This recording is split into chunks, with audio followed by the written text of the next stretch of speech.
हमारा साथ नहीं छोड़िएगा।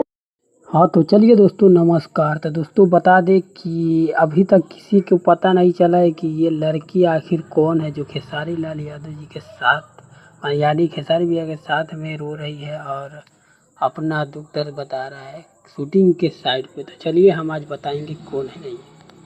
तो दोस्तों पहले हम ये बताएंगे कि ये लड़की यहाँ से शूटिंग सेट पे कैसे और क्यों आया।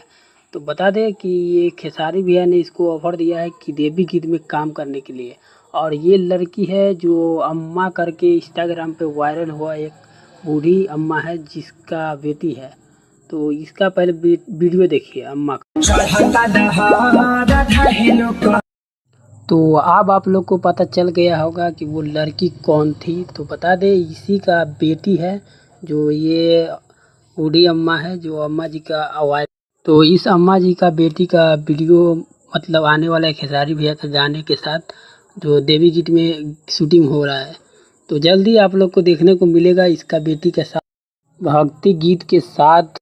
तो चलिए लास्ट में यही कहूँगा कि ये कौन थी नहीं थी, आप लोग को जानकारी इस वीडियो में पूरा मिल गया होगा। तो चलिए बाय, मिलते हैं किसी और वीडियो के साथ।